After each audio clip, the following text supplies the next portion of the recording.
6 things happen in your first 2 weeks at a new job. And if you know how to read them, they'll tell you whether you made a mistake before you've even memorized where the printer is. You got the offer, gave your notice, said goodbye to your old team, and walked in on day one ready to be great at this. Then something feels slightly wrong. Maybe your badge doesn't work. Maybe the manager who couldn't stop talking about team culture in your final interview barely makes eye contact now.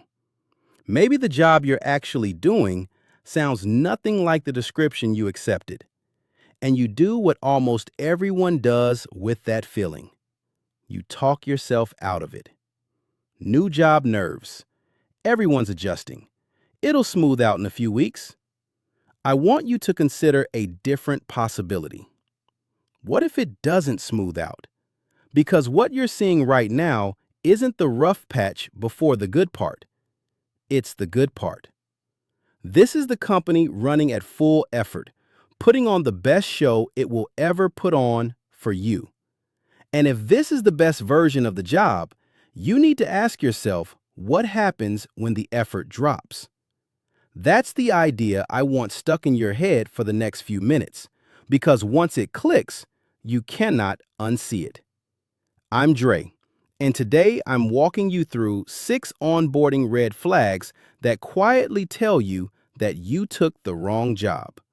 For each one, you'll get what it looks like, why it's a preview of the next several years there, and what to do about it while you still can. Stick around for the 6th one, because it has nothing to do with the company and everything to do with you. And it's the one you're most likely to talk yourself out of believing. If you've ever had that sinking feeling in week 1 of a new job, hit subscribe, because this channel exists to help you read situations like this before they read you. Now, before the list, you need to understand why this honeymoon idea holds up so well. Think about what a company is actually doing in your first few weeks. They spent real time, budget, and energy convincing you to say yes, possibly beating out other offers to get you.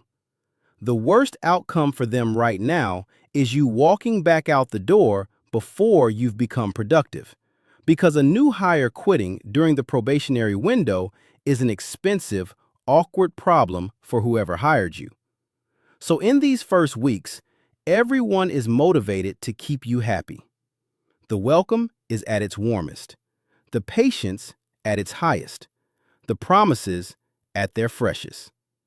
There's also a clock running that most companies never say out loud. Somewhere around the 90-day mark, there's a cliff. Before it, you're still a flight risk who can compare this job to the outside world with fresh eyes.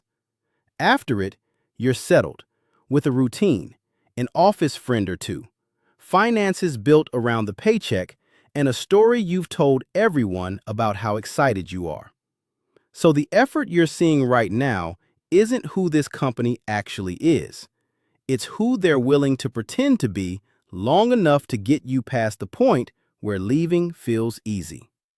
Your job in these first weeks is to read the truth before that glue sets. Red flag number 1. Nobody was actually ready for you. You walk in on day 1 and there's no equipment set up, no accounts created, no plan for your first week, and the person who hired you looks a little surprised that today is, in fact, the day you start. You'll want to laugh this off as a scheduling mix-up. Don't. This was the single most predictable day of your entire time at this company, and they still couldn't manage it. How a company handles your first day is a remarkably accurate preview of how it treats you on any day that actually costs them something. If you're an afterthought when you're supposed to be the guest of honor, you'll be an afterthought the moment it's inconvenient to prioritize you. So don't make a scene, but don't pretend you didn't notice either. Quietly ask who is actually responsible for your first 30 days. The answer, or the uncomfortable pause before one, will tell you almost everything. Red flag number 2. The role already doesn't match the pitch. You were hired for one job, and within days, you're handed something else. The strategic position turns out to be mostly cleanup work. The team you were told you'd help build doesn't exist yet, or possibly ever. The project that sounded exciting in your interview got quietly shelved before you arrived, and nobody thought to mention it.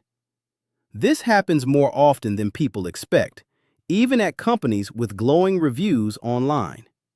Here's why it matters so much this early.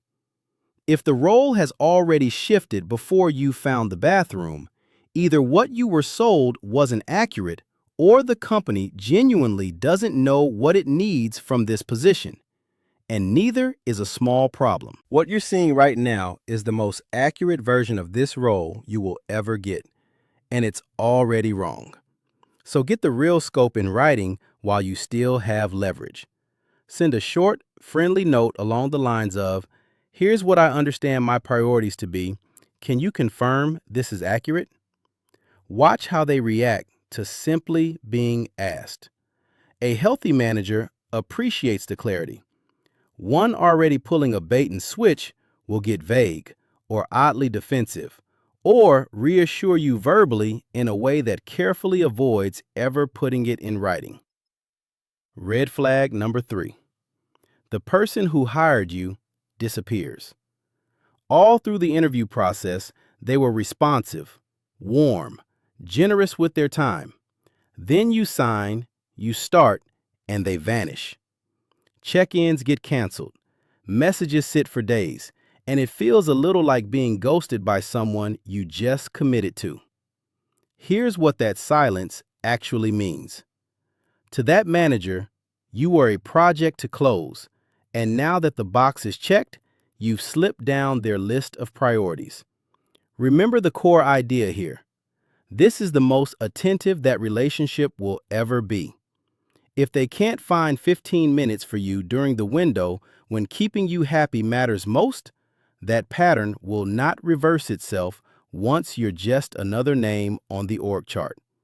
So lock in access immediately. In week 1, get a recurring check-in on the calendar, even 15 minutes. If you cannot get that time now, you will not get it later. Quick pause before the next 3, because this is usually the point where people start rationalizing what they've already noticed. If any of the first 3 sound familiar, don't file them away as bad luck. Keep them in mind because they connect directly to what's coming. Red flag number 4. Everyone around you is pleasant, but noticeably worn down. Your new coworkers are kind enough, but there's a tiredness underneath it. Ask how things are really going, and you get a tight smile and a careful, "It's been a lot lately." Nobody quite holds eye contact when they say it. Pay close attention to this one, because your coworkers are showing you your own future. At the exact moment they're most motivated to put on a good face for the new person. So if even that performance looks exhausted and a little cynical, the reality underneath it, on an ordinary Tuesday 6 months from now, is almost certainly worse. This is often how a burned-out culture perpetuates itself, quietly, until even the effort to hide it is gone. Nobody is warning you on purpose, they're just too tired to hide it fully. So find the one person who's been there for years and ask them privately, "What do you wish you'd known before you took this job?" Then listen closely, not just to what they say, but to what they leave out. Watch the pause before they answer, whether they glance toward a manager's office, whether the answer sounds rehearsed.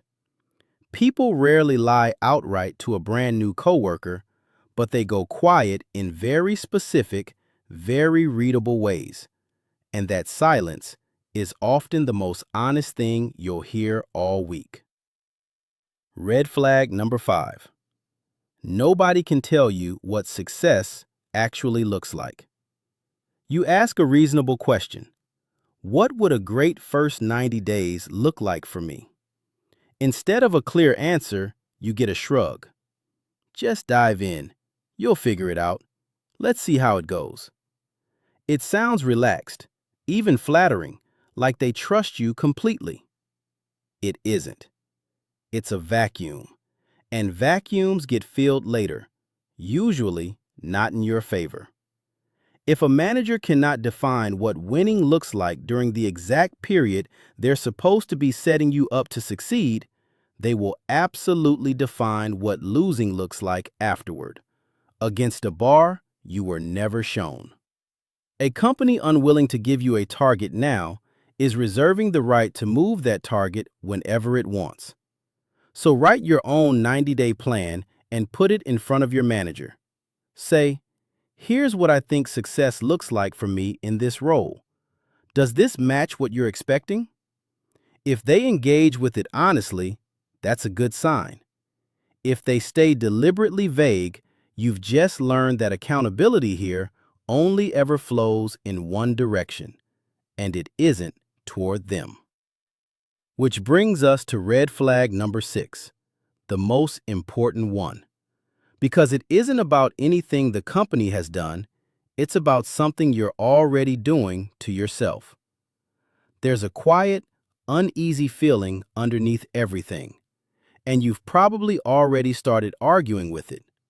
It's just nerves. I'm being dramatic. I just got here. I can't already have doubts this early. Listen closely. You will never again be as clear-eyed about this company as you are right this week. Before the sunk cost builds up, before you've made a friend at the office you don't want to leave behind, before your schedule and budget have quietly reorganized around this job, before you've told everyone how thrilled you are. Every day that passes, you get a little more invested and a little less honest with yourself about what you notice clearly in week 1. That early discomfort is not weakness, and it's not overreacting. It's the single most objective read you will ever get on this decision, arriving at the exact moment you're most tempted to talk yourself out of trusting it. So write down exactly what feels off today, privately, and be specific, not vague. Then set a reminder to reread it in about 60 days. If everything on that list is still true 2 months from now, that isn't nerves anymore. That's your answer, written in your own words from a version of you who hadn't yet learned to make excuses for this place. Here's why that habit matters so much. In 60 days, the company won't have changed, but you will have. You'll have started filling in the blanks with hope. The distant manager becomes just busy. The chaos becomes just a phase. The mismatch role becomes just temporary for now. None of that is new information about the company. It's your own mind protecting a decision you've already made. The note you write today is a message from the clearest version of yourself to the most invested version of yourself a few months from now. Quick note before we wrap up. None of this is legal advice, and employment situations vary depending on your contract, your role, and the laws where you live and work. If something you're experiencing feels like it might cross into legal territory, it's worth speaking with an employment attorney or your local labor authority rather than relying on a video for that part. So here's what I want you to take away from all of this. Realizing you might have taken the wrong job is not a catastrophe, and it is not a reason to panic. The first 90 days, while you're still in a probationary period at most companies, are the cheapest, cleanest window you will ever have to walk away. A short stint barely shows up on a resume, and in a lot of cases, you can leave it off entirely. You haven't sunk years into this, and you haven't built the kind of ties that make leaving feel like a betrayal of your own life. The same clarity that lets you spot these 6 red flags is the clarity that gives you permission to act on them while it's still easy to do so. The trap was never really the bad job itself. The trap is the honeymoon feeling whispering that it'll get better, that you should give it more time, that you're overreacting, right up until leaving finally feels like failure. So the next time you start something new and feel that small flicker of something's not right, don't reach for an excuse. Reach for the truth and ask yourself the only question that matters in those first few weeks. If this is them at their absolute best, can you honestly live with their worst? If this video put words to something you've been quietly feeling about a job you just started, you already know what to do next. Subscribe for the next one, and tell me in the comments which of these 6 hit closest to home for you.